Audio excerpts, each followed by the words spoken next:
Bom dia para você que acompanha as nossas transmissões pelas redes sociais do Centro Espírita Amor e Caridade. Estamos chegando para mais um programa Reencontro. E hoje, mais uma vez, temos a presença de Jorge Salomão, nessa quarta-feira, dia 30 de setembro de 2020. Bom dia, Jorge. Seja bem-vindo. Bom dia, Theo. Bom dia, nossos amigos e amigas. Muita paz a todos. E para iniciar aí o nosso programa, a gente já vai para a nossa oração inicial e a gente pede a vocês que nos acompanhem nessa oração para que possamos entrar aí no clima do nosso programa de hoje. Gostaria de pedir a todos que elevássemos o nosso pensamento para que pudéssemos vibrar, como sempre pedimos nos inícios de palestras, nos inícios de programas onde vamos falar de assuntos da espiritualidade e que possamos vibrar uns pelos outros, não somente as pessoas envolvidas no nosso programa, aqueles que estarão conversando no bate-papo dos nossos vídeos, mas também as pessoas que nesse momento precisam muito de um pensamento positivo. Você pode até não conhecer pessoas, mas peça à espiritualidade que visite as pessoas que mais necessitam, porque através dessa ferramenta que temos, esse contato, que possamos buscar um pouco, lá no fundo do nosso coração, um pouco de sentimento para com as pessoas que necessitam. Porque muitas pessoas reclamam da vida, mas sempre que ela olhar para trás, ela vai entender que pode ter sempre uma alma, um espírito em uma situação um pouco mais complicada do que ela. Não que talvez ela esteja num mar de rosas, mas ela está em um lugar que, por pior que seja para ela, muitas pessoas dariam tudo para estar vivendo aquela vida, sentindo, tendo aqueles sentimentos. Então possamos vibrar uns pelos outros, pedir aos bons espíritos que intuam o Jorge em suas palavras, em suas respostas e que elas possam vir de encontro aos seus anseios. A gente sempre frisa aqui que os espíritos não nos dizem o que queremos ouvir, mas o que precisamos. Às vezes isso é duro, mas necessário para que possamos ter uma evolução e assim que regressarmos ao mundo espiritual, tenhamos uma carga menor de débitos para que em uma próxima encarnação nós tenhamos uma vida, se não às mil maravilhas, que nunca será, mas um pouco melhor do que a anterior e possamos a cada passo ir galgando um degrau rumo à nossa evolução.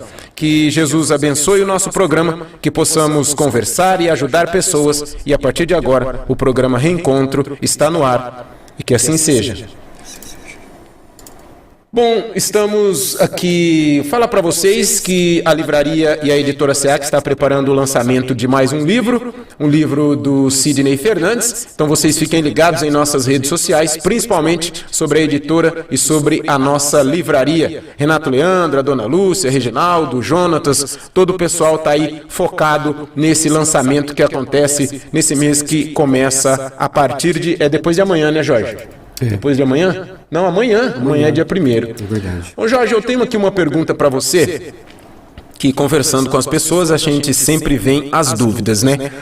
A gente falou já semana passada sobre os tempos dos espíritos, sobre o Allan Kardec escrevendo o Livro dos Espíritos, trazendo à tona uma coisa que já estava aí incutido na sociedade, vamos dizer assim, mundial, mas que com o Livro dos Espíritos isso trouxe uma nova visão. Aí eu pergunto a você, Jorge, isso já vem desde o início dos tempos, podemos dizer assim, da humanidade. Não indo tão longe, a gente vê aí eu estou até gravando um livro do Sidney, e tem uma parte lá que ele fala dos xamãs. Os xamãs indígenas, eles eram quem nas tribos tinham esse contato, assim, vamos dizer, mais próximos com a espiritualidade.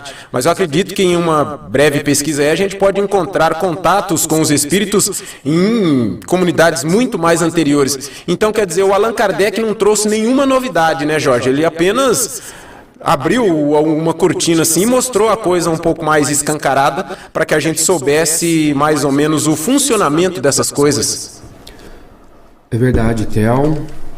O Livro dos Espíritos, ele é o tronco de onde saem as demais ramificações, que são as outras obras compiladas por Kardec, secundado pela ação dos espíritos superiores.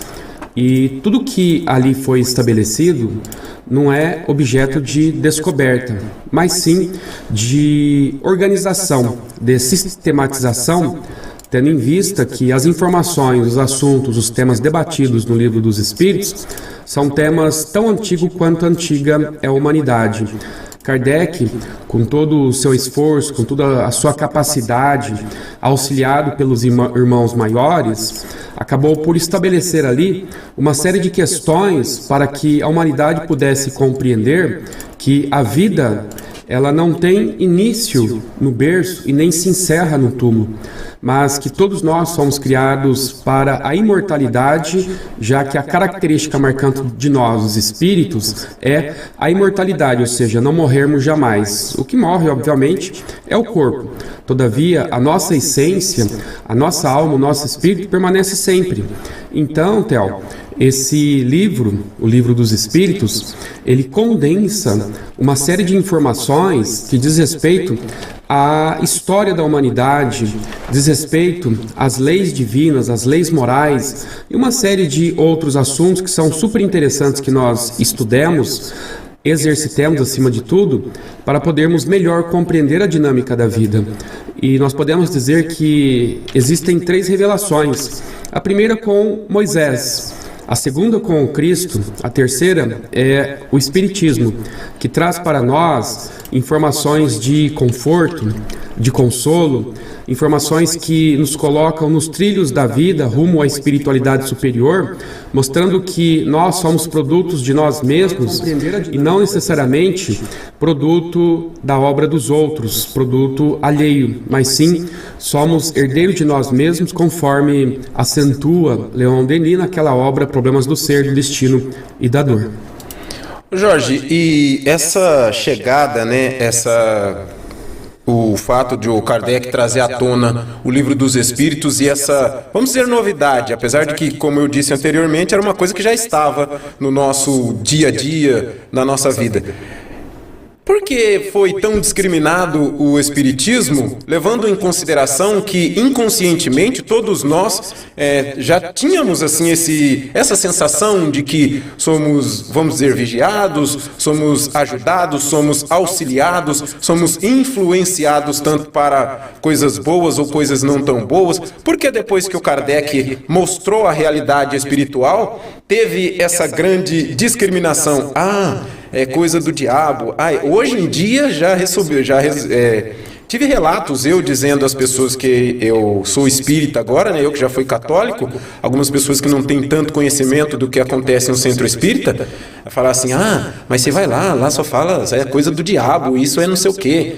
Eu não tento explicar mais, eu já meio que discuti, assim que eu descobri o espiritismo, eu tentava discutir, trazer. Aí quando a gente vai aprendendo um pouco mais, a gente vê que isso não tem necessidade, A gente deixa a pessoa entender pela própria sabedoria do tempo e se ela tem que conhecer um pouco para falar sobre aquilo. Aí tudo isso para dizer, por que essa discriminação toda, Jorge? Theo, eu vou dar a resposta a essa sua indagação com base numa opinião pessoal minha, naturalmente opinião essa reforçada com base naquilo que nós aprendemos com a doutrina dos espíritos. Nós então podemos dizer que esse tipo de perseguição, esse tipo de incompreensão que acabou acompanhando o espiritismo, que acabou acompanhando aqueles que são os seus professadores, os seus seguidores, em que Kardec, inclusive, foi severamente, duramente criticado pela religião estabelecida na época, em função de 2 pormenores, Theo: ignorância e inveja. Ignorância por quê? Porque diz Emmanuel que seria arrematada loucura nós emitirmos um juízo de valor em relação a uma determinada crença ou doutrina sem que antes nós conhecêssemos a fundo os seus princípios. E de fato é verdade. É loucura de nossa parte ficarmos emitindo juízos de valor em relação a essa ou aquela crença, a essa ou aquela doutrina, sem que antes, ao menos, nós tenhamos conhecido de perto os seus princípios. Então, essa é a atitude do ignorante. é aquele que pura e simplesmente critica, sem, no entanto, conhecer. Porque se você perguntar para alguém, que nem você disse que enfrentou, assim como eu, e acredito como a maioria de nós espíritas enfrentamos preconceitos, até mesmo perseguições, não aquelas perseguições da época do Cristo, da época de Kardec, mas perseguições no sentido de uma espécie de bullying.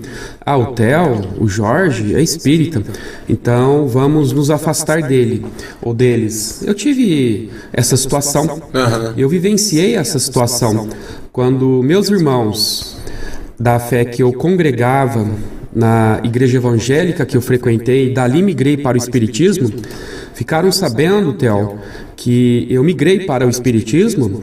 Eu ouvi cobras e lagartos desses meus irmãos. Eu era muito jovem e, graças a Deus, eu estava assim como que blindado pela minha juventude. Não dei crédito a essas formas de bullying, digamos assim. Chegaram a dizer que eu estava fazendo pacto com o demônio por ter entrado no espiritismo. Mas na época eu tinha 16 anos e achei até curioso e fico hoje pensando na forma interessante que eu agi em relação a isso daí. Como que eu agi? Eu não agi. Não dei crédito, não dei valor. E até achava curioso esse tipo de ataque. Não entendia bem, era muito jovem. Isso não faz muito tempo, é claro.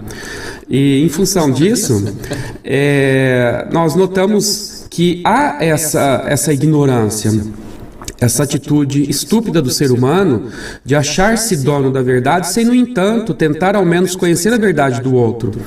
Eu estava conversando com a minha namorada, Maria Angélica Fadoni, que provavelmente deve estar online com a gente aí. Um bom dia para ela e um beijo. Ela é evangélica, Theo. Você acredita que a Maria Angélica Fadoni, minha namorada, ela está aqui no nosso chat, que está acompanhando o programa. Ela é evangélica. Um abraço para você. Obrigado. Ela é evangélica. E nós nos damos muito bem. Aí, ó. Mas ela é uma pessoa muito madura porque antes de agir com ignorância, antes de criticar, antes de ter um pré-conceito, ela preferiu formar o seu conceito com base nas informações que eu pudesse passar para ela. E é curioso que ela entende, ela compreende. Em função disso, nós vivemos muito bem, graças a Deus. Para você ver que é besteira nós criarmos barreiras ideológicas, religiosas que seja, em função dessa ou daquela crença, dessa ou daquela doutrina que você professa. Isso demonstra da parte dela uma grande maturidade. De modo, então, que esse é o primeiro aspecto da questão, ignorância. Então, antes de criticarmos, vamos frequentar... Vamos, por exemplo, às missas católicas, vamos aos templos onde se professa a Umbanda, o Candomblé, vamos aos templos religiosos onde se professa o evangelismo, os nossos irmãos evangélicos, ou os denominados crentes, vamos a um templo religioso onde se professa, por exemplo, o shintoísmo, onde se professa, por exemplo, a doutrina de Maomé, e por aí. Nós temos que conhecer, e Kardec nos deu essa atitude de, antes de criticarmos, conhecermos. E isso ele trata muito bem ali no livro dos médiuns, logo no início, na introdução, nos primeiros capítulos. Ele fala que nós, em hipótese alguma, os espíritas, temos que agir com ignorância e criticar sem conhecer. E mesmo que nós conheçamos, ele diz, não temos qualquer direito de criticarmos a crença do outro. Nós temos que formar uma opinião para que nós possamos fortalecer a nossa fé ainda mais com base naquilo que nós vamos estudar. Mais uma vez conhecido, mesmo que de forma superficial, que é importante a crença dos outros, a doutrina dos outros, a ideologia dos outros, isso não vai nos dar o direito jamais de criticarmos, porque já seria uma atitude de intolerância. O Espiritismo não avaliza a intolerância, muito pelo contrário, ele condena a intolerância. Então esse é o primeiro aspecto, ignorância. E quando eu citei inveja, muitos inclusive até chegaram a estudar, a ler as obras de Kardec, isso na época dele, inclusive talvez até na atualidade.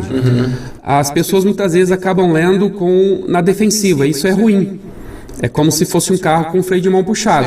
Ele não vai desenvolver velocidade. Porque se a pessoa soltar esse freio de mão, que é o freio da defensiva, e estudar essas obras sem qualquer vinculação, não é porque a pessoa vai estudar espiritismo, ela vai se tornar espírita. Absolutamente. Não é porque eu vou ler alguma coisa dos nossos irmãos evangélicos, católicos, protestantes, que seja, que eu vou me tornar um protestante, um evangélico ou católico. Eu só quero conhecer. Então, é inveja. Por quê? Porque às vezes a pessoa, ela entende, ela estudou, ela leu aquelas obras, mas em função de vários aspectos, e o problema maior aí diz respeito à questão da perda de prosélitos, ou seja, de seguidores, aqueles seus representantes das religiões várias que eventualmente estudaram alguma obra de Kardec, viram ali um conteúdo interessante. Algo que, se as pessoas de fato soubessem, é provável que a adesão seria muito grande, porque o Espiritismo não preconiza o pacto com Beelzebul. O próprio Cristo, Theo, o próprio Cristo, à época, ele foi criticado pelo farisaísmo, pelos hipócritas da época, os que se intitulavam seguidores ferrenhos dos princípios de Moisés, viam em Jesus, naquela sua doutrina, um risco para a doutrina que eles professavam, porque Jesus preconizava o amor, o desapego, a humildade, e eles não queriam nada disso, porque isso aí, pura e simplesmente, iria mudar a estrutura farisaica deles, na qual eles se mantinham pela própria situação em que eles estavam ali, se valendo da zona de conforto. Da zona de conforto, se valendo das prerrogativas da religião para terem poder sobre os demais, e eles iriam perder esse poder. Então nós vemos aí que as pessoas que eventualmente estudaram, mas não é caso de admitir os princípios espíritas, muito pelo contrário, é só entendê-los, é só verificar se eles estão compatíveis com o ensino de Jesus e com as leis de Deus. Independentemente de qualquer coisa, respeitá-los também, né, Jorge? Exatamente. Então, é inveja, além de ignorância, é inveja aqueles que já têm conhecimento e sabem que ali tem coisa boa, porque tem medo de perder prosélitos, ou seja, seguidores, de haver uma debandada, muito provável, quando as pessoas souberem da verdade. Então, é interessante, às vezes, que as pessoas fiquem com o véu da falta de conhecimento, até mesmo da ignorância, porque se uma vez esses véus forem liberados, forem levantados, a pessoa pode ter um impacto, opa, calma aí, agora eu quero conhecer essa doutrina. Não estou dizendo que isso vai acontecer, obviamente, mas é uma possibilidade, porque, repito, Jesus foi, ao seu tempo, condenado pelo amor que ele pregava, que ele exercitava, a ponto de ser considerado pelos fariseus hipócritas, religiosos ortodoxos da época, como sendo alguém que fazia pacto com o diabo e Beelzebul.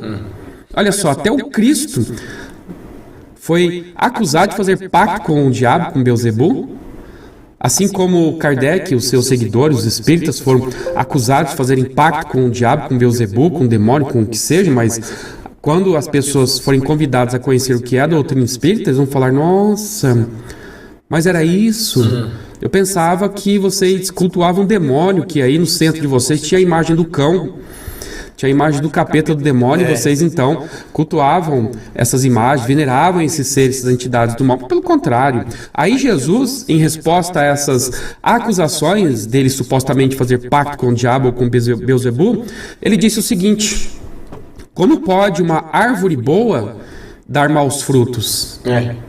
Ou seja, como posso eu estar vinculado ao mal, estar ensinando o amor, a caridade, a bondade, a humildade? Como pode nós, os espíritas, fazermos pacto com o demônio, se nós, que nem logo na abertura do programa nós vimos que o programa aqui da casa, assistencialmente falando, atende a mais de 1000 crianças de forma gratuita. Uma obra voltada à caridade. Onde, minha gente, há o mal imperando em nossa doutrina? Não existe isso. Então é por isso que eu falei, é fruto da ignorância. Aqueles que são negadores sistemáticos, você pergunta, você já leu alguma obra do Espiritismo? Não li e não vou ler jamais, porque isso é profano. Então é ignorância. É ignorância. Ou aqueles, você já leu? Eu já li. O que você leu? Ah, eu li essa ou aquela obra, o que você achou? Tudo muito ridículo, que nada, a pessoa no fundo, ela viu que tem coisa interessante ali, mas aí a inveja, o medo de perder prosélitos e outras coisas mais, a pessoa estar na defensiva, faz com que ela então não aceite aqueles princípios, porque ela vai dar um atestado, digamos assim, de fraqueza, de tibieza em ter aceitado aqueles princípios. Então o que ela faz? Ela diz assim, inconscientemente talvez, aquilo é tudo muito interessante ali do espiritismo, mas pensando bem, eu tenho um pacto com a minha religião e eu vou me colocar na condição de um acusador cruel, perverso, implacável em relação ao espiritismo. Isso é grave, isso é muito grave. Jorge, temos aqui algumas perguntas, mas eu vou fazer uma do Sérgio, que chegou aqui agora, até porque ela ainda entra nessa pergunta que eu fiz a você e essa resposta que você acabou de dar. O Sérgio faz a seguinte pergunta para a gente aqui no programa de hoje. Todas as religiões, ou a maioria delas, entendem que não se deve julgar o próximo, mas na questão da religião eles esquecem, porque o que entendem que a sua religião é a certa e o restante é errada. Será que um dia, mesmo que demorem, passarão a entender? Chegaremos a esse ponto? Olá, Sérgio. Muito bom dia. Obrigado pelo carinho da sua participação. Nós podemos dizer que sim, Sérgio. Não quer significar com isso que todas as pessoas tornar-se-ão um dia espíritas. Não necessariamente. Mas que, em função da maturidade a que todos nós estaremos submetidos no carreiro existencial através das várias oportunidades de vida ou reencarnação, nós haveremos de adotar comportamentos diferentes daquele que nós havíamos adotado outrora. Exemplo, se nós olharmos para a retaguarda, formos 10, 15 ou 20 anos para trás, Theo, se eu for 10, 15, 20 anos para trás, acho que eu vou chegar na idade dos 25, mais ou menos. Ou dos 15, não, dos 15 anos. 15 anos? Nossa, que beleza, hein? Mais ou menos, por aí. Uma máquina do tempo, então. Uma máquina do tempo. Então, se nós formos voltar a 10, 15, 20 anos atrás e verificarmos como era a nossa consciência há 10, 15, 20 anos, nós vamos ver que a nossa consciência era uma. Eu faço, às vezes, essa análise, essa autoanálise, Theo, e verifico como que eu me posicionava 5, 10, 15, 20 anos atrás. Às vezes eu tenho um pouco de vergonha de verificar o grau de ignorância que eu, à época, eu tinha. E também, às vezes, fico aí perplexo de verificar que a minha consciência, a questão de 2, 3, 4, 5 anos atrás, era estreita. E hoje a consciência deu uma expandida. E cada vez a gente percebe que vai expandindo na medida que nós permitimos que isso ocorra. É preciso, um detalhe muito importante, é preciso que nós queiramos sair da ignorância. Eis que estou à porta e bato, né? Exatamente. Tem que abrir a porta para... Exatamente. Você tem que dar aí essa vazão. Você tem que aderir a esse processo de mudança. Eu falo isso pelo seguinte, porque às vezes nós pensamos que idade avançada é sinônimo de sabedoria. Não é verdade isso aí, não é uma verdade absoluta. É uma verdade, mas não absoluta. Por quê? Às vezes nós vemos pessoas que têm seus 70, 80, 90 anos e que têm uma mentalidade sofrível, triste. E vemos às vezes pessoas com seus 30, 40, 20 anos, a idade próxima que eu estou aí, e tem inclusive ideias interessantes, tem uma mente expandida. De modo que isso, voltando à pergunta do Sérgio, passam-se o tempo, mas na medida que nós permitimos que assim seja, ou seja, força de vontade, a tendência é que as criaturas que hoje nos atacam tenham, doravante, ou seja, daí para frente, se assim o permitirem, uma visão diferenciada de respeito, não que se tornarão espíritas jamais, não necessariamente, e posso até dizer, inclusive, Theo, que nós, tanto eu quanto você e os que estamos hoje na doutrina espírita, já fomos daqueles os que ocupáramos fileiras, daqueles os que atacavam, seja o cristianismo, seja o espiritismo, e hoje nós estamos aí dentro das fileiras do espiritismo defendendo a doutrina. Nós, outrora, em épocas outra, nós éramos aqueles os que atacávamos. Mas aí expandimos a nossa consciência, Deus nos deu a oportunidade de voltarmos à vida física e podermos então, depois da expansão de nossa consciência, da maturação de nossas ideias, adotarmos um posicionamento bem diferenciado hoje. Então essas pessoas que hoje atacam o espiritismo, amanhã serão aquelas que poderão tornar-se espíritas, sim, ou amanhã não serão aquelas que se tornarão espíritas, mas serão aquelas pessoas que, ao invés de criar atritos, elas irão dar as mãos, não somente aos espíritos, mas a todos os outros segmentos religiosos, para formarem uma única força, a força do amor, e fazer com que, de fato, essa humanidade evolua, cresça, porque é só através do amor que nós conseguiremos, de fato, atingir os objetivos que Deus tem fixado para cada um de nós que estamos aqui na Terra. O que eu entendi também quando eu me tornei espírita, que um dos benefícios que a gente tem é o fato de, assim que determinada situação acontece, a gente não tem como primeira ação o julgamento, né, Jorge? Bom, pelo menos eu sinto isso, e depois que eu comecei a ler e estudar um pouco mais, a gente vê, tá lá, tudo bem, você vê uma notícia na televisão que alguém fez isso. Antigamente, a primeira coisa é falar, nossa, esse cara tem que isso, tem que aquilo, não.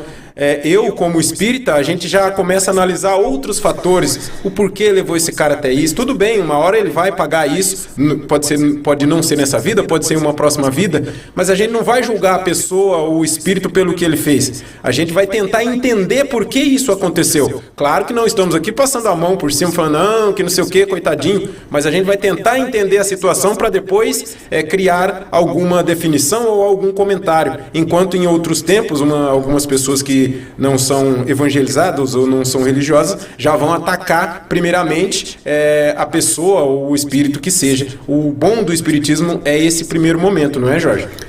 É verdade, Theo, porque o próprio Cristo havia nos ensinado a adotarmos uma posição de neutralidade. Neutralidade não implica, vamos deixar muito bem claro, que nós deveremos cruzar os braços e deixarmos que o mal cresça, muito pelo contrário.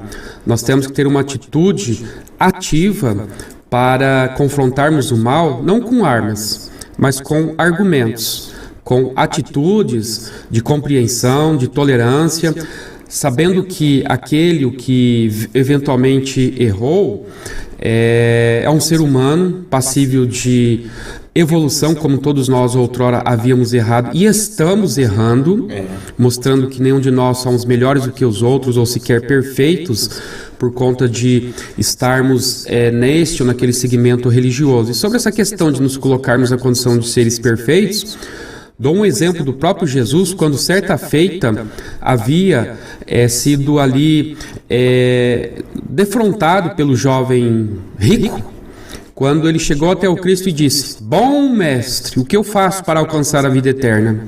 Jesus, antes de responder a pergunta, retificou a pergunta dele dizendo assim, eu não sou bom.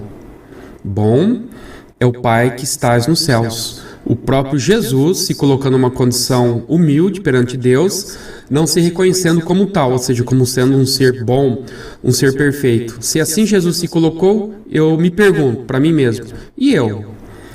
Eu tenho as minhas dificuldades, os meus erros, tenho aí as minhas sombras que precisam ser trabalhadas sob o aspecto de muita luminosidade e espiritualização.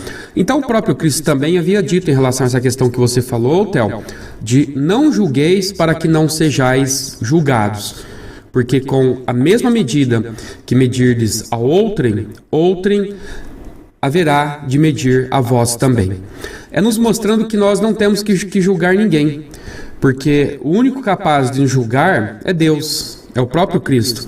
Então, quando alguém erra, quando de repente a gente vê um noticiário escabroso, dessas notícias espetaculares, que atendem inclusive os interesses midiáticos e coisas do gênero, nós temos que ter muita cautela antes de atirarmos a primeira pedra e nos perguntarmos com Jesus, quando ele perguntou para aquelas criaturas que queriam condenar aquela mulher pega em adultério, que se arrogavam na condição de homens honestos, probos, decentes, e se colocaram na condição de juízes implacáveis, Jesus olhou no interior de cada um e viu que cada um deles tinha suas mazelas, suas misérias, suas imperfeições, seus erros, seus vícios ainda muito maiores do que aquela mulher que fora pega em adultério. Apenas disse o seguinte, e Jesus não julgou nenhum deles. Se Jesus viu o erro em cada um deles, Jesus poderia dizer, vocês estão querendo matar essa mulher a pedrada, apedrejá-la, mas vocês não prestam? Vocês são piores do que ela? Vocês são uma fedentina, uma podridão por dentro? Mas ele não fez isso. Ele foi sábio. E essa é a atitude que nós temos que adotar. É fácil? Não é fácil, é um treino. Mas qual foi a atitude adotada por Jesus? Vocês querem matar a mulher, alegando que ela errou. Errou. Mas será que nós também não erramos? Então, cada um que consulte a própria consciência e, se estiverem sem pecado, se forem perfeitos, atire a primeira pedra nela. O próprio Cristo, em sendo perfeito, não atirou a pedra. Por quê? Porque ele reconheceu as dificuldades daquele espírito em evolução. E nós temos que ter essa atitude de compreensão e, acima de tudo, de compaixão às falhas alheias, porque nós, outrora, havíamos errado muito. Hoje nós erramos, graças a Deus, mas pouco. Então, quem de nós... Bem-vindo ao clube.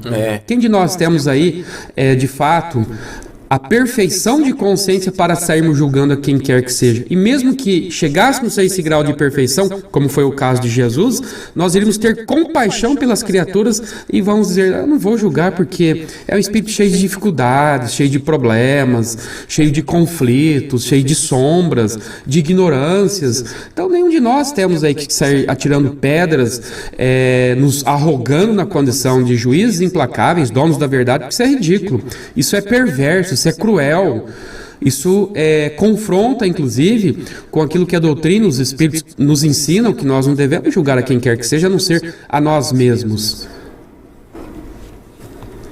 Jorge, tem aqui temos perguntas aqui, mas antes da pergunta, a colocação, a Patrícia, ela diz que ela é casada há 25 anos e diz que o marido dela é evangélico, ela é espírita e ela disse que eles nunca brigaram por religião.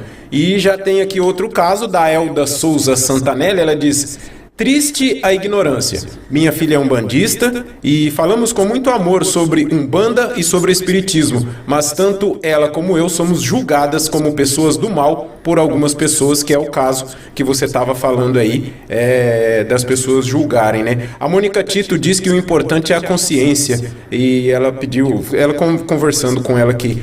E tem uma outra pessoa que citou uma coisa que o Sidney sempre lembra pra gente, né? Que, antes de tudo, que sejamos bons religiosos, né? Se você é um bom religioso, independentemente se você é católico, se você é evangélico, se você é espírita, você vai entender a posição da outra pessoa e esse caso de julgamento e de críticas podem acontecer em um menor número. A pergunta aqui, Jorge, da Gil Gonçalves. Bom dia. Sou sensitiva e faz pouco tempo que iniciei a estudar isso em mim. Gostaria de saber como interpretar melhor esses sentimentos e o que fazer para poder ajudar as pessoas quando sinto essas sensações.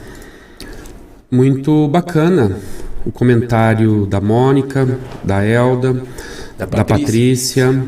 Olá, Patrícia, bom dia, amiga. E olha que curioso o exemplo que ela deu, já está casada há 25 anos... E o marido é evangélico e ela é espírita. Olhem só, são exemplos dessa natureza que faz com que nós compreendemos que as religiões não podem dividir, que as religiões não têm um papel de discriminar, e sim de unir.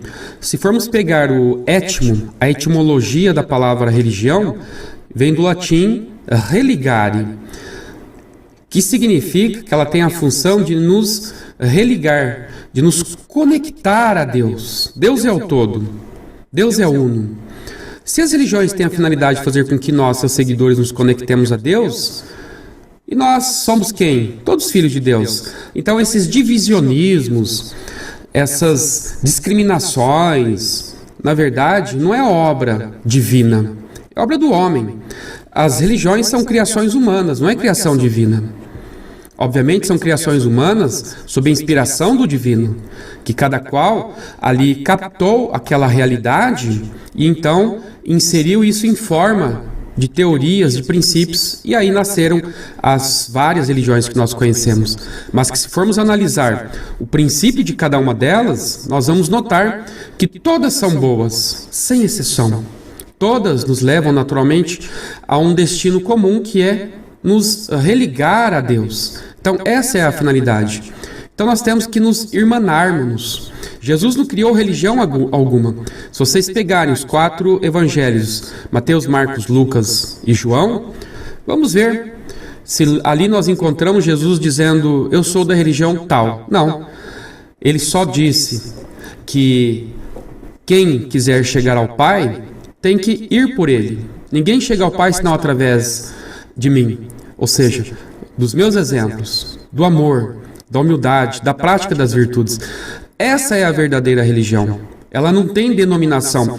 Nós, os homens, quem demos denominações a essas ideologias religiosas.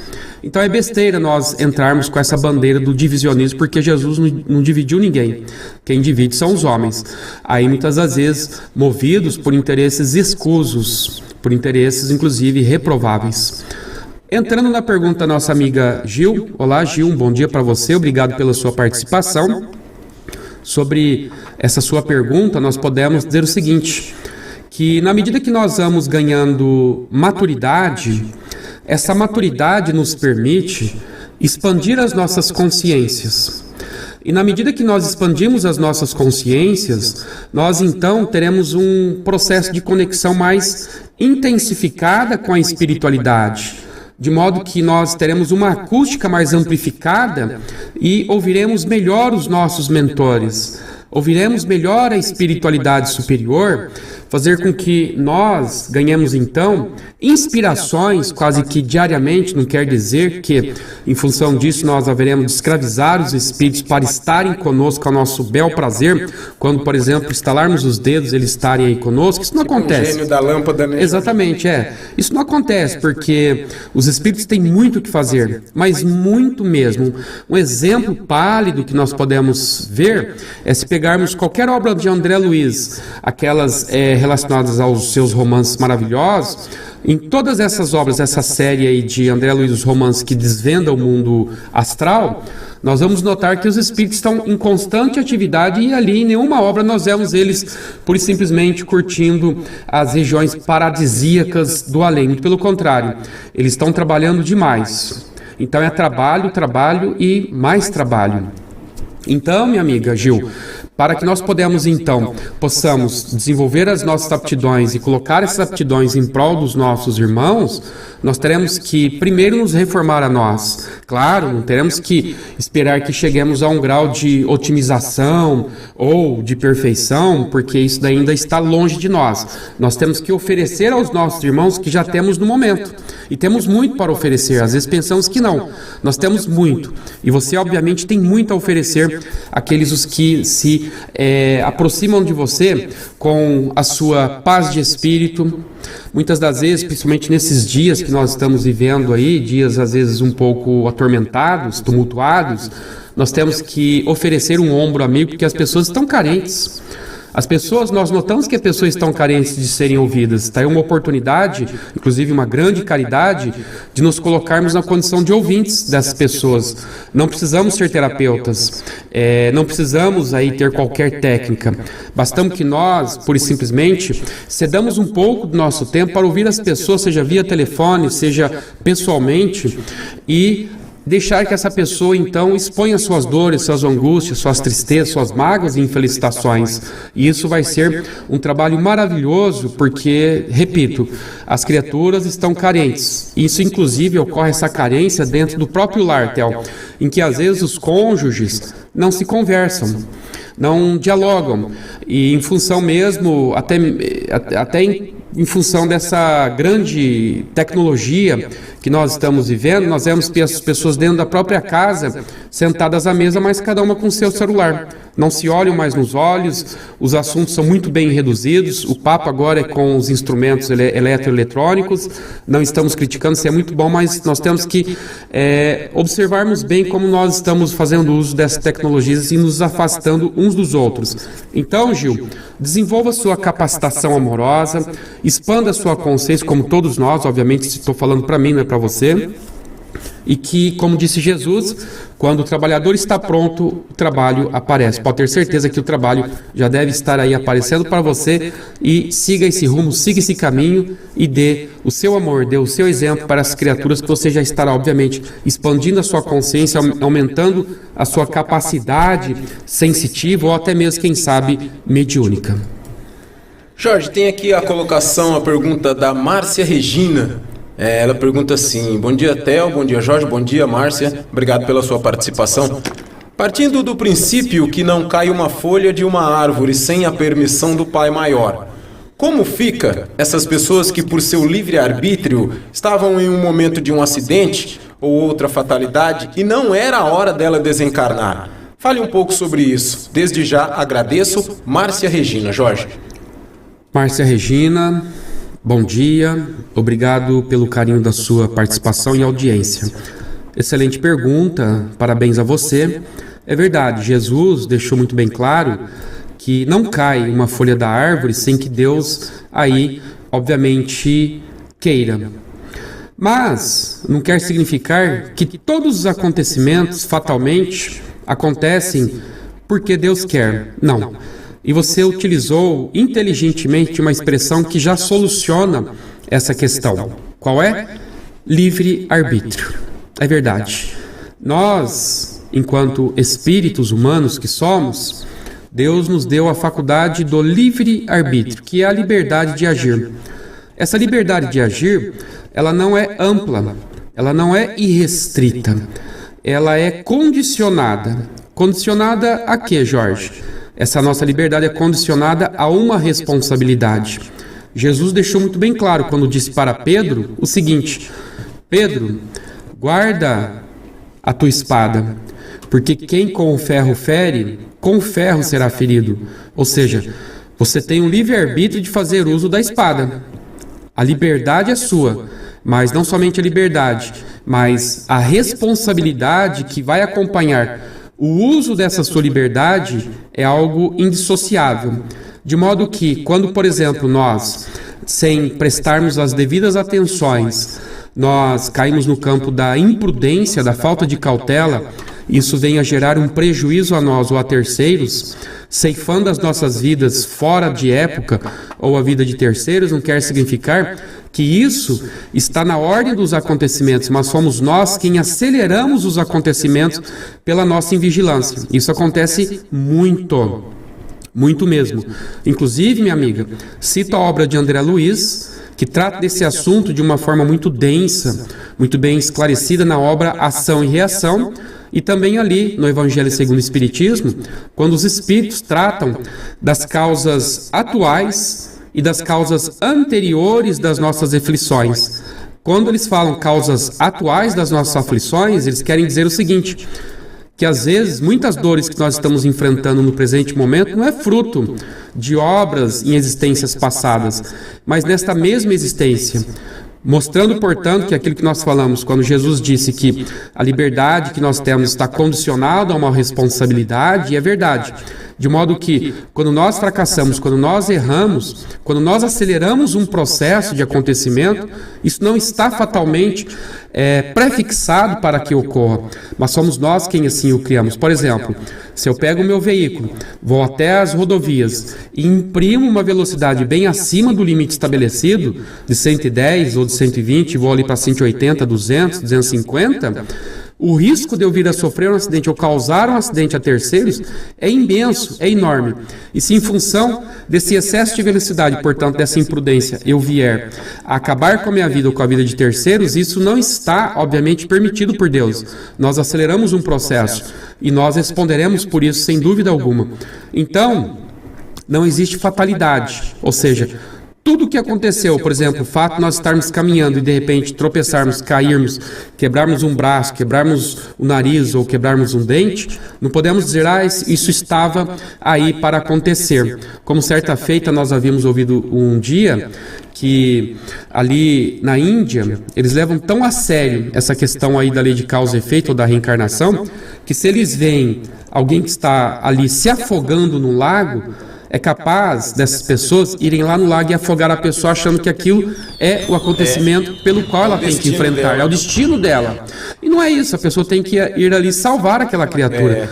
Tudo aquilo que está ao nosso alcance e nós podemos fazer a diferença com as nossas atitudes, não é fatalidade, não é destino, porque nós podemos agir. Agora, aquilo que nós não temos condições, mesmo com as nossas ações, modificarmos aquilo, aí nós podemos dizer que entra no cômputo dos acontecimentos kármicos ou destino, digamos assim. Embora o destino é aí bem discutível, mas dentro dessa ótica nós podemos dizer que tudo aquilo que está ao nosso alcance e pode e deve ser modificado, nós temos que modificar. Não vamos cruzar os braços e pensarmos, isso é destino, isso é kármico, vou cruzar os braços. Não, aí nós estamos nos omitindo e por essa omissão nós responderemos, porque Kardec disse, aliás, os espíritos responderam para Kardec, quando Kardec perguntou o que é o mal, os espíritos responderam o seguinte, a ausência do bem. Então todo bem que nós deixarmos de fazer, em que nós poderíamos fazer esse bem, nós estaremos praticando o mal. Olhem só o conceito, como ele é amplo, como ele é profundo. Então, aqueles acontecimentos que, por mais que nós tentemos agir e eles não mudam, eles vão acontecer, aí isso daí entrará naturalmente no cômputo da lei de causa e efeito. Portanto, uma situação kármica aí já estabelecida. Jorge, um recadinho para você aqui. A Maria Angélica Zanetti diz assim: a Vivian Valentim está aqui comigo e está te mandando um grande abraço. Olá, Vivian. Muito obrigado pelo seu abraço, amiga. Deus abençoe você, abençoe também a Angélica, pessoas queridas do nosso coração. Obrigado pela participação de vocês. Jorge, uma outra pergunta, voltando um pouco no nosso programa sobre a espiritualidade. Você acredita, até ela ficou mais clara agora quando você citou aí o fato da pessoa, está se afogando, então ela tem que afogar mesmo. Você acredita que lá atrás, muitas pessoas que, eu sempre tenho essa dúvida comigo, muitas pessoas que estavam aí presas, internadas, sei lá, em manicômios, em casas para pessoas loucas, não eram pessoas loucas, eram apenas pessoas que tinham uma certa mediunidade, mas como não tinham conhecimento de como agir, de como usar aquilo, elas eram tratadas como pessoas loucas e que eram perigosas e que, sei lá, estavam possuídas pelo demônio, e ali elas ficavam parte da vida, quase uma vida, e acabavam até desencarnando em situações como essa, Jorge? É a Márcia? Não, essa é uma pergunta minha em referência ao início do nosso programa. Entendi. Legal, Theo. Bom dia, Theo. Obrigado pelo carinho da sua participação e da sua audiência. Estou por aqui, Jorge, participando. Maravilha. Pergunta interessante, Theo. A maioria dessas pessoas, disse certa feita Emmanuel, aquelas que estão internadas nesses manicômios, nesses hospitais psiquiátricos, num quadro bem doloroso de expiação, ele diz que, de expiação de provas, ele diz que, a bem da verdade, muitas delas não era para estarem nesses manicômios, nesses hospitais psiquiátricos. Por quê? É aquilo que você falou, porque uma grande parte delas tinham aí uma sensibilidade mediúnica ou a própria faculdade mediúnica aí desabrochada. E que, por infelizmente, não terem conhecido os primados da doutrina espírita, não conseguiram colocar essa faculdade nos trilhos. E quando a faculdade ela não é, ou seja, a faculdade mediúnica, essa sensibilidade não é trabalhada adequadamente, ela faz com que o seu portador fique com uma sensibilidade desgovernada. Fique com uma sensibilidade aí intensificada a ponto dessa criatura consorciar-se, ou seja, associar-se a toda e qualquer companhia espiritual que porventura ali se aproxime dela. Seria, por exemplo, os nossos jovens que de repente estão passando por um processo de vulnerabilidade emocional, E o perigo aí está quando, de repente, nesse momento de vulnerabilidade emocional, se aproximam delas pessoas supostamente amigas que vão tirar aquela dor que ela está enfrentando naquele momento, seja convidando ela para uma bebedeira e, o que é pior, oferecendo para ela drogas que vai, a princípio, amortecer aquela dor que ela está enfrentando. E quando ela cai nesse mundo aí, o cérebro entra num processo de viciação, dificilmente ela vai sair bem desse mundo das drogas ou das viciações de uma forma geral. Por que ela ingressou nesse caminho, nesse terreno? Porque ela estava suscetível, vulnerável, enfraquecida. Do mesmo modo, são as pessoas que, eventualmente, não todas, nós temos que ser bem racionais, não todas. Emmanuel deixou muito bem claro, ele disse que a maioria, porque uma outra parcela dos que estão lá internados são aquelas pessoas que eventualmente tinham alguma afecção psiquiátrica séria, grave, orgânica inclusive, que tornou-se irremediável, refratário aos tratamentos médicos e que acabou sofrendo um processo de agravo maior ainda, aquele quadro a ponto da criatura ter que, inclusive, ser submetida a uma internação mais rigorosa nesses hospitais psiquiátricos. Mas ele disse que uma parcela grande dessas pessoas que lá estão são pessoas que têm aí uma faculdade mediúnica, uma sensibilidade muito acentuada, porém que não foi disciplinada adequadamente no tempo e no espaço, e acabou produzindo então esses efeitos que nem esse exemplo que eu dei, deles estarem aí com essa sensibilidade tão à flor da pele, que qualquer que chegou próximo deles ali, eles aceitaram aquela investida, aquela companhia espiritual, digamos assim. E aí foram dando crédito a essas invasões psicológicas, mentais, fomentadas por esses espíritos perturbadores, e que aí aos poucos se deixaram dominar, caindo num processo de fascinação. É quando a mente já está obliterada a um certo grau, mas não totalmente. Isso acaba, se não tratado adequadamente, acaba caindo no último grau de obsessão, que é a subjugação, conforme Kardec estudou ali no capítulo 23 do Livro dos Médiuns, que é a ação total que os espíritos perturbadores exercem sobre as criaturas que estão ali à mercê da sua influência, da sua subjugação, do seu jugo. Então, Theo, respondendo à sua pergunta, sim, uma grande parte dessas pessoas foram aquelas que, infelizmente, quando desenvolveram aí, quando surgiu o desabrochar da faculdade mediúnica, não tiveram orientação adequada, não se submeteram aos tratamentos espirituais adequadamente, até mesmo os tratamentos médicos, que são importantes em paralelo, e aí isso foi ganhando cada vez mais corpo, a situação foi se agravando a ponto da criatura estar aí com a sua mente quase que totalmente, se não totalmente, obliterada pela ação desses espíritos perturbadores. Ô Jorge, você disse aí que em um momento de fragilidade, principalmente nos jovens, mas isso pode acontecer também em qualquer idade, né, da adolescência em diante, que os espíritos aí oferecem esse tipo de ajuda. Essa ajuda pode ser também aquele tipo ponto final, que não é um ponto final. Nesse momento também pode surgir os espíritos que venham e tenta colocar para a pessoa que o suicídio seria a melhor saída, que não sei o quê. Então, nesse momento tem que ter muito cuidado, não só com esse desvio para droga, para alguma outra coisa, e principalmente para esse ponto de vir essas ideias de suicídio. É verdade, Theo.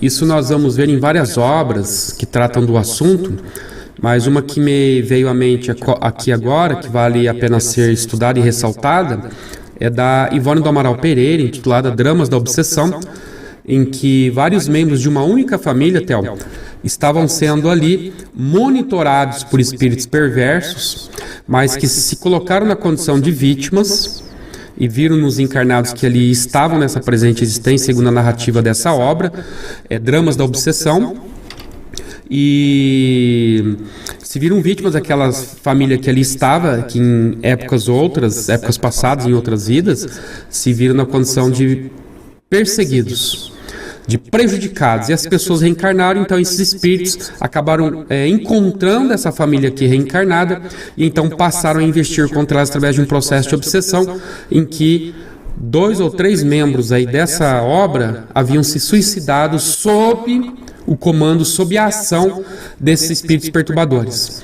De modo que nós temos que tomar muito cuidado, que vários processos de suicídio são fomentados, sim, por espíritos perturbadores, mas também existem aqueles processos de suicídios que muitas vezes não tem um componente espiritual ali, é mais de natureza psiquiátrica, por alguma descompensação nos neurotransmissores, a exemplo, serotonina, noradrenalina, a dopamina, por exemplo, e muitos outros neurotransmissores que estão ali bagunçados, tá? Principalmente a noradrenalina. Tudo errado, né?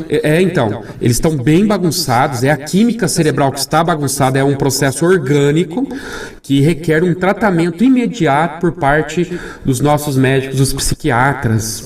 Então, nós temos que verificar e tomar muito cuidado que há muitos suicídios que são fomentados por uma descompensação desses neurotransmissores, portanto, um processo orgânico que leva essas criaturas a suicídios. E que não necessariamente em todo suicídio há ali sempre um componente espiritual, mas na sua maioria existe influenciações sim, como esse exemplo que nós demos dessa obra Dramas da Obsessão de Ivone do Amaral Pereira, em que nós vemos ali uma família inteira quase que partindo para o caminho do suicídio em função dessa subjugação provocada por esses perseguidores espirituais perversos, mas que não podemos admitir que todo e qualquer suicídio sempre tem um processo obsessivo ali, não necessariamente. Muitos suicídios, inclusive, são aí em função, repito, dessas descompensações na química cerebral, portanto, um processo orgânico aí que deve ser prontamente tratado com um auxílio medicamentoso, psiquiátrico, inclusive.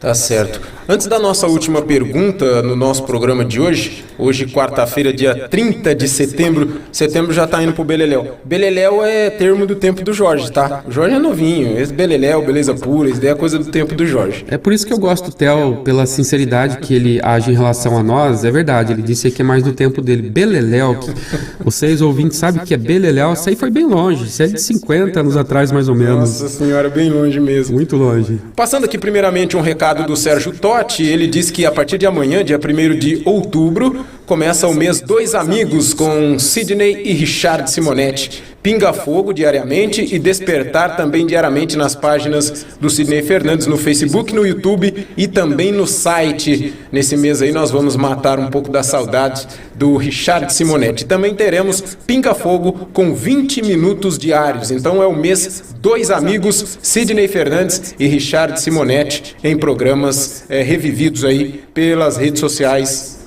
do Sidney Fernandes. Jorge, a nossa última pergunta de hoje vem da Elda Souza Santanelli. Ela diz assim: tenho um neto que criei com muito amor e valores. Hoje, com 20 anos, ele é rebelde. Parou de estudar, às vezes faz uso do álcool, já tentou suicídio, quando sob o efeito do álcool. Ele não aceita a rejeição do pai. Ele e a mãe, minha filha, se odeiam. Já tentei de tudo para ajudá-lo, sem êxito. A minha pergunta é: eu o amo mais do que tudo, porém, quando olho para ele, tenho a impressão de que ele não terá muito tempo aqui na Terra. Por que isso? Desde já, gratidão pela resposta, Elda Souza Santanelli. Oi, Elda. Obrigado pelo carinho da sua participação e audiência. Nós sentimos muito por esse drama familiar e até elogiamos a sua atitude corajosa de comparecer aí a público, online, no ar, portanto, e sem qualquer dificuldade e narrar o seu drama íntimo, familiar, que para todos nós serve como um alerta e também se constitui numa terapia de grupo, que acredito que, como você, tem muitos os que estão passando por uma situação difícil como essa. Difícil, mas impossível não, de ser aí superada, vencida. Você citou aí um componente interessante dessa dinâmica familiar em que esse seu neto, que ele não aceita a rejeição do pai, e nós já temos um componente psicológico sério que deve ser trabalhado com um psicólogo bem aí preparado para que ele possa superar essa situação de rejeição, porque isso mexe muito com a cabeça de uma criança, de um jovem, a ponto, inclusive, de produzir esses efeitos deletérios, danosos que você está enfrentando aí com o seu neto. E o caminho, minha filha, minha amiga, nossa irmã, é naturalmente não podemos nos esquecer que é preciso aí um atendimento psicológico constante. E até mesmo, dependendo do quadro, da gravidade desse quadro, porque já teve inclusive aí uma ideia de suicídio, ou talvez uma tentativa de suicídio. Ele precisa ser encaminhado para um médico psiquiatra o mais breve possível, para uma terapia psicológica aí bem intensa. E você, obviamente, já está fazendo a sua parte, você vem monitorando, você vem dando muito carinho, até parabéns por ter criado ele dentro desses valores. E é preciso que ele tenha assim, um atendimento psiquiátrico, é importante, porque é até necessário, às vezes, entrar com uma medicação antidepressiva, antipsicótica, alguma coisa aí, que o médico, naturalmente, estará mais habilitado para oferecer para que ele seja, então, tratado o mais rápido possível. E, em paralelo, claro, aí um atendimento espiritual, o Theo depois pode passar para você os caminhos que você pode percorrer aí para obter uma ajuda da casa nesse sentido. É importante, sim, ter um tratamento espiritual em paralelo com o tratamento médico terreno, psiquiátrico, psicológico, enfim, para que ele possa ser tratado e não entrarmos, não é uma atitude conformista sua, bem entendo, não estou rotulando como conformismo, mas não entrarmos, por exemplo, nessa situação de imaginarmos que talvez é isso que vai acontecer e o fim dele e a existência dele na Terra aqui não é muito longa. Não vamos pensar assim não, porque isso vai nos dando cada vez mais enfraquecimento, tá? Pense que com a ajuda sua, com a ajuda da mãe dele, inclusive, com o preparo que vocês devem ter naturalmente, com uma ajuda médica, com uma ajuda espiritual, isso daí vocês vão conseguir solucionar sim, mas tem que ser aí uma coisa mais breve possível, não pode deixar essa situação ir amplificando os seus efeitos e aí depois realmente fica mais difícil tentar resgatar essa criatura. Tem aí inclusive até um componente de alcoolismo envolvido, segundo você nos mencionou, se não me engano. Então daí a importância sim de um tratamento psiquiátrico, psicológico e em paralelo, repito, espiritual, para ajudar esse menino a sair dessa situação, porque ele está enfrentando um processo de dor emocional muito grave, muito séria, que às vezes somente nós, os seus pais, avós, enfim, não conseguimos ajudar. Nós temos que recorrer à ajuda, sim, da psiquiatria com a maior brevidade possível, não tenha dúvida. Tá certo, Jorge. E esse telefone, Elda, que aparece aí na sua tela, o 14-99162-7234, é o telefone para o atendimento fraterno. Então você pode conversar aí pelo WhatsApp com a Patrícia, com a pessoa que te atender, e ela poderá te direcionar melhor para, se esse não for o caso, mas ela terá aí uma saída, terá uma solução para que você consiga alguma ajuda através aqui do Centro Espírita Amor e Caridade, ou indicando você algum tipo de leitura, alguma coisa, alguma ajuda você vai ter. Não se sinta desamparada, nós vamos trabalhar aí, estamos trabalhando para ajudar as pessoas que estão distantes, que não possam vir até o nosso centro nesse momento de pandemia, como diz o Jorge, nesse momento tão complicado. São 10 horas mais 4 minutos, nós chegamos ao final de mais um programa Reencontro, último dia do mês de setembro, amanhã já é outubro. A Mônica Tito está falando aqui que Beleléu é do tempo dela, ela se entregou, Jorge. Eu não me entregaria com tanta facilidade, mas ela se entregou. Parabéns, Mônica. Interessante, é mais do tempo seu, do tempo do Theo. Eu desconheço essa expressão. Fiquei conhecendo agora por você, Mônica, pelo Theo.